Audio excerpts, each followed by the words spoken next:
ବହୁତ ଦିନ ତଳର କଥା।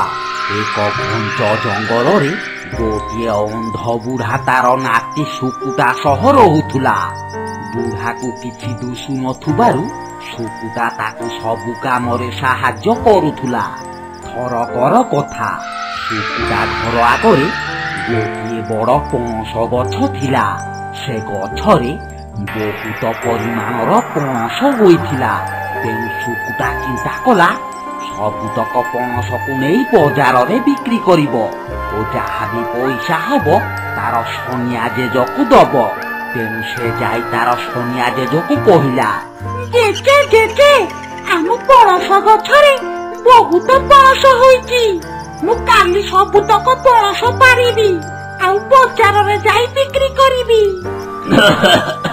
ହଉରେ ଶୁକୁଟା, ବଜାରକୁ ଗଲାବେଳେ ମତେ ବି ଡାକିବୁ, ମୁଁ ତୋରି ସହିତ ଯିବି। ଏହା କହି ଜେଜେ ବିଶ୍ରାମ ନବାକୁ ଚାଲିଗଲେ। ସେଦିନ ରାତିରେ ଦୁଇ ଜଣ ଖାଇ ପିଇ ବେଣୁସୁ ଶୋଇ ପଡ଼ିଲେ। ଅଚାନକ ରାତିରେ ଜୋରେ ଘଡ଼ଘଡ଼ି ସହ ବହୁତ ଜୋରେ ପବନ ହବାକୁ ଲାଗିଲା। ଠିକ୍ ସେହି ସମୟରେ ଗୋଟିଏ ରାକ୍ଷସ ଓ ପିଶାଚିନୀ ଆକାଶରେ ଉଡ଼ି ଉଡ଼ି ଯାଉଥାନ୍ତି। ମେଘ ପବନକୁ ଦେଖି ହଠାତ୍ ରାକ୍ଷସ ପିଶାଚିନୀକୁ କହିଲା, ଆରେ ପ୍ରିୟତମା, ବର୍ଷା ଜୋରେ ଆସିଲାଣି, ଚାଲ ଚାଲ ଆଖପାଖରେ ଗୋଟିଏ ଗଛ ଦେଖି ରହିଯିବା, ଆଉ ବର୍ଷା ଘଡ଼ଘଡ଼ି ଛାଡ଼ିଲେ ଯିବା। ଏହା କହି ରାକ୍ଷସ ଓ ପିଶାଚିନୀ ଜଙ୍ଗଲ ଭିତରକୁ ଗଲେ ଓ ସନିଆ ଜେଜ ଘର ଆଗରେ ଥିବା ପଣସ ଗଛରେ ଆଶ୍ରୟ ନେଲେ। ହଠାତ୍ ରାକ୍ଷସର ନଜର ଗଛରେ ଥିବା ବଡ଼ ବଡ଼ ପଣସ ଉପରେ ପଡ଼ିଲା। ଏତେ ସାରା ପଣସକୁ ଦେଖି ରାକ୍ଷସ ବହୁତ ଖୁସି ହୋଇଗଲା ଓ ପିଶାଚିନୀକୁ କହିଲା, ପ୍ରିୟତମା, ଏଠି ଦେଖ, ଏ ଗଛରେ କେତେ ବଡ଼ ବଡ଼ ପଣସ ହୋଇଛି। ଯାହା ହଉ ଆଜି ପଣସ ଖାଇବାକୁ ମିଳିଲା, ବହୁତ ଦିନ ହବ ପଣସ ଖାଇନି। ଆରେ ସତେ ତ, ଏ ପଣସ ଗୁଡ଼ିକ ପାଚିଗଲାଣି। ହେଇଟି, ଆଉ ଡେରି କରନି, ପେଟ ପୁରା ପଣସ ଖାଇବା ଚାଲ। ଏହା କହି ରାକ୍ଷସ ଓ ପିଶାଚିନୀ ପଣସ ଖାଇବାକୁ ଲାଗିଲେ। ପଣସ ଖାଇ ଦୁଇ ଜଣ ସେ ଗଛରେ ଶୋଇ ପଡ଼ିଲେ। କିଛି ସମୟ ପରେ ସକାଳ ହେଲା। ଏଣେ ଶୁକୁଟା ସକାଳୁ ସକାଳୁ ଗୋଟିଏ ଲମ୍ବା ଛେଳି ଆଣି ସେ ଗଛ ଉପରକୁ ଚଢ଼ିବାକୁ ଲାଗିଲା। ହଠାତ୍ ଗଛ ଡାଳର କଟମଟ ଶବ୍ଦ ଶୁଣି ରାକ୍ଷସ ଓ ପିଶାଚିନୀର ନିଦ ଭାଙ୍ଗିଗଲା ଓ ସେମାନେ ଉଠି ଦେଖିଲେ ଗୋଟିଏ ପିଲା ଦା ଧରି ସେ ଗଛ ଉପରକୁ ଚଢ଼ୁଛି। ପିଲାଟିକୁ ଦେଖି ରାକ୍ଷସ ପିଶାଚିନୀକୁ କହିଲା, ପ୍ରିୟତମା, ଯାହା ଲାଗୁଛି ସେ ପିଲାଟି ଆମକୁ ଦେଖିଦେଇଛି, ସେଥିପାଇଁ ଦା ଧରି ଆମକୁ ମାରିବାକୁ ଆସୁଛି। ଚାଲ ଆମେ ଏ ପଣସ ଭିତରେ ପଶିଯିବା, ସେ ଆଉ ଆମକୁ ମାରିପାରିବନି। ଏହା କହି ରାକ୍ଷସ ଓ ପିଶାଚିନୀ ପଣସ ଭିତରେ ପଶିଗଲେ। ସେହି ସମୟରେ ଶୁକୁଟା ଗଛରେ ଚଢ଼ି ପଣସ ପାରିବାକୁ ଲାଗିଲା ଓ ସେ ରାକ୍ଷସ ପିଶାଚିନୀ ଯେଉଁ ପଣସରେ ପଶିଥିଲେ ସେ ପଣସଟିକୁ ବି ଶୁକୁଟା କାଟିଦେଲା। କିଛି ସମୟ ପରେ ଶୁକୁଟା ଓ ତାର ଜେଜେ ମିଶି ବଜାରକୁ ପଣସ ବିକିବାକୁ ଗଲେ। ଶୁକୁଟା ଗୋଟିଏ ରାସ୍ତା କଡ଼ରେ ତାର ସବୁତକ ପଣସକୁ ଗଦା କରିଦେଲା ଓ ସେଇଠାରେ ବସି ପଣସ ବିକିବାକୁ ଲାଗିଲା। ହଠାତ୍ ଶୁକୁଟାର ଅନ୍ଧ ଜେଜକୁ ଜୋରେ ଶୋଷ କଲା। ତେଣୁ ସେ ତାର ନାତି ଶୁକୁଟାକୁ କହିଲା, ଅରେ ବାପ ଶୁକୁଟା, ମତେ ଜୋର ଶୋଷ ଲାଗିଲାଣି ରେ, ତୁ ଯା ମୋ ଲାଗି ଟୋପାଏ ପାଣି ଆଣିବୁ, ଆଉ ଏ ଖରା ସହିପାରୁନି, ଯାରେ ବାପା। ଶୁକୁଟା ତାର ଜେଜେର କଥା ମାନି ପାଣି ଆଣିବାକୁ ଗଲା। ଠିକ୍ ସେହି ସମୟରେ ବୁଧିଆ ନାମକ ଗୋଟିଏ ଚୋର ସେଇ ରାସ୍ତା ଦେଇ ଯାଉଥିଲା। ହଠାତ୍ ବୁଧିଆ ଦେଖିଲା ଗୋଟିଏ ଅନ୍ଧ ବୁଢ଼ା ରାସ୍ତା ଉପରେ ବସିଛି ଓ ତା ପାଖରେ ବଡ଼ ବଡ଼ ପଣସ ଥୁଆ ହେଉଛି। ଏତେ ବଡ଼ ବଡ଼ ପଣସକୁ ଦେଖି ବୁଧିଆ ମନରେ ପଣସ ଖାଇବାକୁ ଲୋଭ ହେଲା। ତେଣୁ ସେ ଅନ୍ଧ ବୁଢ଼ା ପାଖକୁ ଯାଇ କହିଲା, ମଉସା, ଆଲୋ ତମ ପଣସ ତ ଭଲ ହେଇଛି। ଏତେ ବଡ ବଡ ପଣସ ମୁଁ ଜମାରୁ ଦେଖିନି। ଏ ପଣସ ଗୋଟା କେତେ ବିକୁଛ? ଆରେ ପୁଅ, ପଣସ ଗୋଟା 50 ଟଙ୍କା। ଆଜି ମୁଁ ଗଛରୁ ତୋଳିକି ଆଣିଛି। ଅନ୍ଧ ବୁଢାର କଥା ଶୁଣି ବୁଝିଆ ଚିନ୍ତା କଲା, ଆରେ ଏ ବୁଢାକୁ ତ ଦେଖା ଯାଉନି, ଆକୁ ଗୋଟିଏ କାଗଜ ଦେଇ ପଣସ ନେବି, ବୁଢା ଜମାରୁ ଜାଣିପାରିବନି। ବୁଝିଆ ଏହା ଭାବି ଅନ୍ଧ ବୁଢାକୁ ଗୋଟିଏ କାଗଜ ଟୁକୁରା ଦେଲା ଓ କହିଲା, ଅଜା, ହେଇ ନିଅ 100 ଟଙ୍କା ଦେଲି, ଆଉ ମତେ 2ଟି ପଣସ ଦିଅ। ଅନ୍ଧ ବୁଢାଟି ସେ କାଗଜ ଟୁକୁରାକୁ ତା ମୁଣିରେ ପୁରେଇ ଦେଲା ଓ ବୁଧିଆକୁ 2ଟି ପଣସ ଦେଇ କହିଲା, ଆରେ ବାବୁ, ତରକ କଲେ ନରକ ପାଇବୁ। ବୁଧିଆ ସେ ଅନ୍ଧ ବୁଢାର କଥା ଶୁଣି ମନେ ମନେ ହସିଲା ଓ ସେଠାରୁ ପଣସ ନେଇ ଘରକୁ ଚାଲିଗଲା। ଘରେ ପହଞ୍ଚି ବୁଧିଆ ତାର ସ୍ତ୍ରୀ ମାଳତୀକୁ କହିଲା, ମାଳତୀ, ନିଅ ଏ 2ଟି ପଣସକୁ ନେଇ ତରକାରୀ କରିଦିଅ, ମତେ ବହୁତ ଜୋରେ ଭୋକ କଲାଣି, ଟିକେ ଜଲ୍ଦି କରିବ। ମାଳତୀ ଡେରି ନ କରି ପଣସକୁ କାଟି ତରକାରୀ କଲା। ସେଦିନ ରାତିରେ 2 ଜଣ ମିଶି ପଣସ ତରକାରୀ ଖାଇ ଶୋଇ ପଡ଼ିଲେ। କିନ୍ତୁ ବୁଝିଆ ଜାଣିନଥିଲା ଯେ ସେ ଯେଉଁ ପଣସକୁ ଆଣିଥିଲା ସେ ପଣସ ଭିତରେ ରାକ୍ଷସ ଓ ପିଶାଚିନୀ ଥିଲେ। ରାକ୍ଷସ ଓ ପିଶାଚିନୀ ବୁଝିଆ ବାଡିରେ ଥିବା ଏକ ଗଛରେ ରହିଯାଇଥିଲେ। ଠିକ୍ ସେହି ସମୟରେ ଜୋରେ ବର୍ଷା ସହ ଘଡଘଡି ହେଲା। ହଠାତ୍ ବୁଝିଆକୁ ଜୋରେ ଝାଡା ମାଡ଼ିଲା। କିନ୍ତୁ ବର୍ଷା ହେଉଥିବାରୁ ବୁଝିଆ କଣ କରିବ କିଛି ବି ଚିନ୍ତା କରିପାରୁନଥିଲା। ଆରେ ବାପରେ, ଏକା ବେଳେ ଝାଡା ଲାଗିଲା, ଏବେ କଣ କରିବି? ରାତି ଆସି 12ଟା ବାଜିଲାଣି, ଅନ୍ଧାରରେ କିଛି ବି ଦିଶୁନି, ଆଉ ଏ ବର୍ଷା କେତେବେଳେ ଯେ ଛାଡିବ? ଓହୋ, ନାଇଁ ନାଇଁ, ଲୁଙ୍ଘିରେ ହଗିବା ପୂର୍ବରୁ ଯାଉଛି ବାଡି ପଛପଟକୁ ଯିବି। ଏହା ଭାବି ବୁଝିଆ ଅନ୍ଧାରରେ ତାର ବାଡି ପଛପଟକୁ ଗଲା ଓ ବାଡିରେ ଲଗା ଯାଇଥିବା ନେଉଟିଆ ଶାଗ ଉପରେ ବସି ଝାଡା କଲା। ବଡ ହଜିମି ହୋଇଥିବାରୁ ଗୋଟା ଗୋଟା ପଣସ ମଞ୍ଜି ବାହାରିଲା। ଠିକ୍ ସେହି ସମୟରେ ସେ ରାକ୍ଷସ ଓ ପିଶାଚିନୀ ପାଖରେ ଥିବା ଗଛ ଉପରେ ବସି ବୁଝିଆକୁ ଦେଖୁଥାନ୍ତି।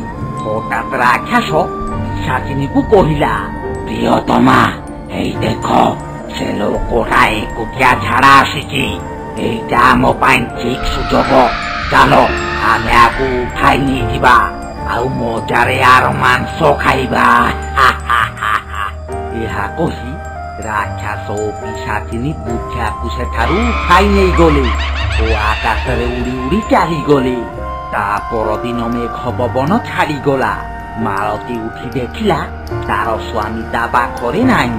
ତେଣୁ ସେ ମନେ ମନେ ଭାବିଲା, ଆଲୋ ଆଲୋ, ଆଜି ବୋଧେ ସେ ବେଳସୁ କାମକୁ ଚାଲି ଯାଇଛନ୍ତି। ଯାଉଛି ଲୋ ମା, ବାଡିରୁ ପନିପରିବା କିଛି ଆଣି ରୋଷେଇ କରିବି, ପୁଣି ସେ ଆସିଲେ ଖାଇବି। ଏହା ଭାବି ମାଳତୀ ତା ବାଡିକୁ ଗଲା। ହଠାତ୍ ଦେଖିଲା ତା ବାଡିରେ ପଣସ ମଞ୍ଜି ପଡିଛି।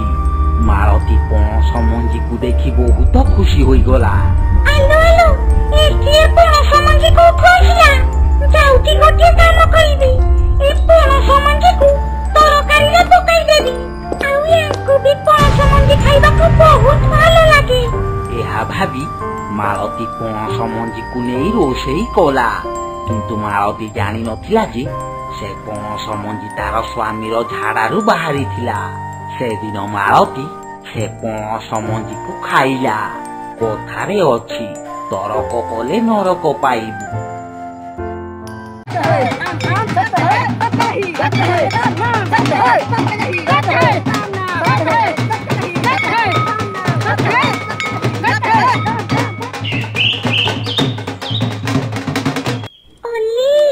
ଜଙ୍ଗଲକୁ ଗୋଟିଏ ଭାଲୁ ପଶି ଆସିଛି। ସେ ଭାଲୁ ଯାହାକୁ ଦେଖୁଛି ତାକୁ ମାରୁଛି। କାଲି କଣ ହେଇଛି ଜାଣିଛୁ? କାଲି ସେ ଭାଲୁ ଜଙ୍ଗଲର ବୁଢା ଶିପାଣ୍ଡୀକୁ ମାରି ଦେଇଛି। ସେଥିଲାଗି କେହି ବି ଡରରେ ଜଙ୍ଗଲକୁ ଯାଉନାହାନ୍ତି। ମତେ ବହୁତ ଡର ଲାଗୁଛି ଓଲି। ଯଦି ସେ ଭାଲୁ ଆମକୁ ଦେଖିଦବ ଏବେ ସେଇଠି ଗୋଟା ଦେଇଦବ। ଚାଲ ଆମେ ଘରକୁ ପଳେଇବା। ମିନୁ ତୁ ଏତେ ଛେରେଇ ପରି ହୋନି। ସେ ଭାଲୁ ଆମର କିଛି କରିପାରିବନି। ଆମ ପାଖରେ ପା ସାଇକେଲ ଅଛି। ସେ ଭାଲୁ ଆମକୁ ଧରିବା ପୂର୍ବରୁ ଆମେ ସାଇକେଲରେ ବସି ଫୁର କିଣି ପଳେଇ ଆସିବା। ମିନୁ ଏଟା ମୋର ବ୍ୟାଟେରୀ ଦିଆ ସାଇକେଲ। ତୁ ଜମା ଚିନ୍ତା କରନି, ସାଇଁ ସାଇଁକି ଉଡ଼ିବ। ଏହା କହି ଓଲିକା ଓ ମିନୁ ଚଢ଼େଇ ସାଇକେଲରେ ବସି ଜଙ୍ଗଲ ଭିତରକୁ ଗଲେ। କିଛି ବାଟ ଗଲା ପରେ ସେମାନଙ୍କୁ କିଏ ଗୋଟିଏ ଡାକିବାର ଶବ୍ଦ ଶୁଣାଗଲା। କିଏ ଅଛ? ଆରେ ଏଠି କିଏ ଅଛ? ମୋ କଥା ଶୁଣ, ମୁଁ ଫସି ଯାଇଛି। ମତେ ଜାଲରୁ ବାହାର କର। ଯିଏ ମତେ ଜାଲରୁ ବାହାର କରିବ ତାକୁ ମୁଁ ଇନାମ ଦେବି। ସେ ଯାହା ଚାହିଁବ ମୁଁ ତାକୁ ସବୁ ଦେବି। ହେଲେ ମତେ ଜାଲରୁ ବାହାର କର। ହଠାତ୍ ଏହା ଶୁଣି ଓଲିକା ଆଉ ତାର ସାଇକେଲକୁ ଅଧା ବାଟରେ ରଖିଦେଲା। ଆଲୋ ମିନୁ, ଆଲୋ କିଏ ଗୋଟିଏ ଡାକୁଛି ଲୋ। ଆଲୋ ଲାଗୁଛି ଏ ଜଙ୍ଗଲ ଭିତରେ କିଏ ଗୋଟିଏ ଫସି ଯାଇଛି। ଆଉ ସେ ସବୁ କିଛି ଦବାକୁ କହୁଛି। ଚାଲେ ଆମେ ତାକୁ ସାହାଯ୍ୟ କରିବା, ଆଉ ସେ ଆମକୁ ବହୁତ କିଛି ଦବ। ଏହା କହି ଦୁଇ ଜଣ ମିଶି ଜଙ୍ଗଲ ମଝିକୁ ଗଲେ। ହଠାତ୍ ଜଙ୍ଗଲ ମଝିରେ ପହଞ୍ଚି ଦେଖିଲେ ଗୋଟିଏ ପରୀ ଏକ ଜାଲରେ ଛନ୍ଦି ହୋଇ ଗଛରେ ଓହଳିଛି। ଠିକ୍ ସେହି ସମୟରେ ଦୁଇ ଜଣ ମିଶି ପରୀକୁ ସେ ଜାଲରୁ ବାହାର କଲେ। ହଠାତ୍ ଖୁସି ହୋଇ ପରୀ ସେମାନଙ୍କୁ କହିଲା, ଆଜି ତମ ଦୁଇ ଜଣଙ୍କ ପାଇଁ ମୁଁ ଏ ଜାଲରୁ ମୁକୁଳିଲି। ମାଗ, ମୁଁ ତମ ଉପରେ ବହୁତ ଖୁସି। ତମେ ଯାହା ମାଗିବ ମାଗ, ମୁଁ ତମ ମାନଙ୍କୁ ସବୁ ଦେବି। ଏ ଚଢ଼େଇ ତୁ ପ୍ରଥମେ ମାଗେ, ତୋର କଣ ଦରକାର? ହଠାତ୍ ପରୀର କଥା ଶୁଣି ମିନୁ ଚଢ଼େଇ ମନେ ମନେ ଚିନ୍ତା କଲା। ଆରେ ଖାଇବାକୁ ଗଣ୍ଡେ ତ ମୁଁ ପାଉନି। ଏଣେ ଭଲ ଘରଟିଏ ବି ନାହିଁ। ଯାଉଛି ପରୀକୁ ଫଳ ଗଛଟିଏ ମାଗିବି, ଆଉ ଗୋଟିଏ ସୁନ୍ଦର ଘର ମାଗିବି। ପରୀ ଦିଦି, ମୋର ଗୋଟିଏ ଘରଟିଏ ଦରକାର। ରହିବା ପାଇଁ ଘରଟିଏ ନାହିଁ, ଆଉ ଗୋଟିଏ ଫଳ ଗଛଟିଏ ଦରକାର। ଏହା ଶୁଣି ପରୀ ସେଇ କ୍ଷଣକୁ ଚଢ଼େଇକୁ ଗୋଟିଏ ଘର ଆଉ ଗୋଟିଏ ଫଳ ଗଛଟିଏ ଦେଲା। ସେ ଗଛରେ ବିଭିନ୍ନ ପ୍ରକାରର ଫଳ ଫଳିଥିଲା। ଆରେ କାଉ, ତୁ ବି କଣ ମାଗେ, ତୋର କଣ ଇଚ୍ଛା ଅଛି? ପରୀର କଥା ଶୁଣି କାଉ ଖୁସି ହୋଇ ମନେ ମନେ ଚିନ୍ତା କଲା। ଆରେ ଏ ପରୀ ତ ଗୋଟିଏ ଜାଦୁଇ ପରୀ। ଆରେ ମିନୁ ଚଢ଼େଇ କେଡ଼େ ବୋକି, ପରୀକୁ ଧନ ସମ୍ପତ୍ତି ନ ମାଗି ଫଳ ଗଛ ମାଗୁଛି। ମୁଁ ଗୋଟିଏ କାମ କରିବି। ମୁଁ ଯାଉଛି ପରୀକୁ ଗୋଟିଏ ସୁନାର ଗଛ ମାଗିବି, ଆଉ ସେ ଗଛରୁ ସବୁବେଳେ ସୁନା ହବ। ମୁଁ ସବୁ ସୁନାକୁ ବିକିକି ଧନୀ ହୋଇଯିବି। ପରୀ ଦିଦି, ମତେ ଗୋଟିଏ ସୁନାର ଗଛ ଦିଅ। ଓଲିକାଉର କଥା ଶୁଣି ପରୀ ଓଲିକାଉକୁ ଗୋଟିଏ ସୁନାର ଗଛ ଦେଲା ଓ ସେଠାରୁ ଚାଲିଗଲା। ଏମିତି କିଛି ଦିନ ବିତିଗଲା। ଓଲିକାଉ ତାର ସୁନା ଗଛରୁ ସୁନା ବିକି ବିକି ବହୁତ ବଡ଼ ଧନୀ ହୋଇଗଲା ଓ ଧନ ବଢିବା ସହିତ ତା ମନରେ ଗର୍ବ ଅହଙ୍କାର ବଢିବାକୁ ଲାଗିଲା। ଧୀରେ ଧୀରେ ସେ ନିଜକୁ ବହୁତ ବଡ଼ ଭାବିଲା ଓ ସମସ୍ତଙ୍କୁ ତୁଚ୍ଛ ବୋଲି ଭାବୁଥିଲା। ଆରେ ଜଙ୍ଗଲର ମୁଁ ହଉଛି ସବୁଠୁ ବଡ଼ ଧନୀ। ଏମାନେ ସମସ୍ତେ ମୋ ତଳେ। ମୁଁ ଯାହାକୁ ଚାହିଁବି ତାକୁ କିଣିଦେବି। କାଉ ଏହା ଭାବି ଗର୍ବ କରୁଥିଲା। ଠିକ୍ ସେଇ ସମୟରେ ମିନୁ ଚଢ଼େଇ ଓଲିକାଉ ଘରକୁ ଗଲା ଓ ତାକୁ ମନ ଦୁଃଖରେ କହିଲା, ଆଲୋ ଓଲି, ମୋ ପୁଅର ଦେହ ସିରିୟସ୍ ହେଇଯାଇଛି। ସେ ମେଡିକାଲରେ ପଡିଛି। ଡାକ୍ତର କହୁଛନ୍ତି ତାର ପେଟ ଅପରେସନ ହବ। ତା ପେଟରେ ଗୋଟିଏ ବଡ଼ ଷ୍ଟୋନ ହେଇଛି। ସେଥିପାଇଁ ସେ ମତେ ବହୁତ ଟଙ୍କା ମାଗୁଛନ୍ତି। ହେଲେ ମୋ ପାଖରେ ତ ଏତେ ଟଙ୍କା ନାହିଁ। ଓଲି, ତୁ ଯଦି ମତେ କିଛି ସୁନା ଦିଅନ୍ତୁ, ମୋ ପୁଅର ଅପରେସନ ହେଇଯାଆନ୍ତା, ସେ ଭଲ ହେଇଯାଆନ୍ତା। ନିଜ ସାଙ୍ଗ ମିନୁର କଥା ଶୁଣି ଓଲିକାଉ ତାକୁ ତାଚ୍ଛଲ୍ୟ କରି କହିଲା, ଆଲୋ, ମୁଁ କାହିଁକି ତତେ ସୁନା ଦେବି? ତୁ ତ ପରୀକି ଫଳ ଗଛ ମାଗିଲୁ, ହେଲେ ମୁଁ ଚାଲାକ କରି ସୁନା ଗଛ ମାଗିଲି। ଆଜି ଦେଖ, ମୁଁ ଜଙ୍ଗଲର ସବୁଠୁ ବଡ଼ ଧନୀ। ତତେ ସୁନା ଦେଇକି କଣ ଲାଭ? ତୋଠୁ ମୁଁ କଣ ପାଇବି କି? ମୋ ସୁନାରେ ତୁ ଆଖି ପକାନା କହିଦଉଛି। ଚାଲି ଆଇଲା ସୁନା ନବାକୁ। ହଠାତ୍ ଓଲିକାଉର ଏଭଳି କଥା ଶୁଣି ମିନୁ ଚଢ଼େଇ ସେଠାରୁ ମନ ଦୁଃଖରେ ପଳେଇ ଆସିଲା। ଏମିତି କିଛି ଦିନ ଭିତରେ ମିନୁ ଚଢେଇର ପୁଅ ରୋଗରେ ପଡି ପଡି ତାର ମୃତ୍ୟୁ ହୋଇଗଲା। ଶେଷରେ ତାର ପଡୋଶୀମାନେ ଆସି ମିନୁ ଚଢେଇର ପୁଅକୁ ପୋଡ଼ିବା ପାଇଁ ମଶାଣିକୁ ନେଇଗଲେ।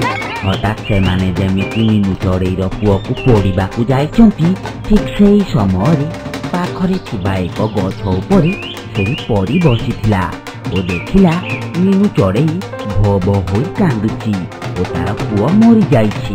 ଏହା ଦେଖି ପରି ସେଠାକୁ ଗଲା ଓ ସେମାନଙ୍କୁ ଅଟକାଇ କହିଲା, ରହିଯାଅ, ସେ ଚଢେଇ ଛୁଆଟିକୁ ପଡ଼ନି। ଆରେ ମିନୁ ଚଢେଇ, ଏସବୁ କେମିତି ହେଇଗଲା? ପରୀର କଥା ଶୁଣି ମିନୁ ଚଢେଇ ପରୀକୁ ସେ ଓଲି କାଉ ବିଷୟରେ ସବୁ କଥା କହିଲା ଯେ ସେ ଓଲି କାଉ ଲାଗି ତାର ପୁଅର ଜୀବନ ଚାଲିଗଲା। ଏହା ଶୁଣି ପରୀ ସେ ଓଲି କାଉ ଉପରେ ବହୁତ ରାଗିଗଲା ଓ ତାର ଯାଦୁ ବଳରେ ମିନୁ ଚଢେଇର ପୁଅକୁ ପୁଣି ଥରେ ବଞ୍ଚେଇ ଦେଲା। ତାପରେ ପରୀ ନିଜର ଭେଷ ବଦଳାଇ ଗୋଟିଏ ସିଂହରେ ପରିଣତ ହୋଇଗଲା ଓ ସେ ଓଲି କାଉ ପାଖକୁ ଯାଇ କହିଲା, ଆରେ କାଉ, ମୁଁ ଶୁଣିବାକୁ ପାଇଲି ତୁ କୁଆଡେ ମିନୁ ଚଢେଇ ଛୁଆକୁ ମାରିଛୁ। ଆଉ ଏହା ଯଦି ସତ ହୋଇଥାଏ ତାହେଲେ ଏ ଜଙ୍ଗଲର ରାଜା ତତେ ମୃତ୍ୟୁ ଦଣ୍ଡ ଦବ। ଆଉ ଶୁଣିବାକୁ ପାଇଲି ତୁ କୁଆଡେ ଏ ସୁନାର ଗଛକୁ ମିନୁ ଚଢେଇଠୁ ଚୋରି କରି ଆଣିଛୁ। ଭଲ ଦଶା ଅଛି ଯଦି ସତ ସତ ମାନିଯା, ନହେଲେ ଏଇଠି ତତେ କଞ୍ଚା ଖାଇଦେବି। ହଠାତ୍ ସିଂହର କଥା ଶୁଣି ଓଲି କାଉ ଡରି ଡରି କହିଲା, ହେ ସିଂହ ରାଜା, ମୁଁ ଯଦି ମିଛ କଥା କହିବି ତାହେଲେ ମୋ ଛାତି ଫାଟିଯିବ। ମହାରାଜ, ଏ ଗଛ ମୁଁ ସହରରୁ କିଣିକି ଆଣିଥିଲି। ଓଲଟା ସେ ମିନୁ ଚଢେଇ ମୋର ସେ ଫଳ ଗଛଟିକୁ ନେଇ ଯାଇଛି ଆଉ ଜୋର ଜବରଦସ୍ତ ସେ ଫଳ ଗଛ ଉପରେ ଘର କରି ରହୁଛି। ମହାରାଜ, କାଲି ରାତିରେ ସେ ମିନୁ ଚଢେଇ ମୋ ଘରକୁ ସୁନା ଚୋରି କରିବାକୁ ଆସିଥିଲା। ହଠାତ୍ କଣ ଖଡ ଖଡ ହବାରୁ ମୋ ନିଦ ଭାଙ୍ଗିଗଲା ଆଉ ମୁଁ ଦେଖିଲି ମିନୁ ଚଢେଇ ମୋ ଘରୁ ସୁନା ଚୋରି କରୁଛି। ମୁଁ ତାକୁ ଧରିବା ପୂର୍ବରୁ ସେ ଫୁରକିନା ଉଡିଗଲା। ମହାରାଜ, ଏହିପରି ମିଛ ସତ ଲଗାଇ ଓଲି କାଉ ସିଂହକୁ କହିବାକୁ ଲାଗିଲା। ଠିକ୍ ସେଇ ସମୟରେ ସିଂହ ତାର ଅସଲି ରୂପରେ ପରିଣତ ହୋଇଗଲା। ସେ ପୁଣି ଥରେ ପରି ହେଇଗଲା। ଏହା ଦେଖି ଓଲି କାଉ ବହୁତ ଆଶ୍ଚର୍ଯ୍ୟ ହୋଇଗଲା। ଏ ଓଲି କାଉ, ଏମିତି ଭଗବାନଙ୍କ ପରି ଅନେଇଛୁ କଣ? ତୋର ସବୁ ମିଛ ଧରା ପଡିଗଲା।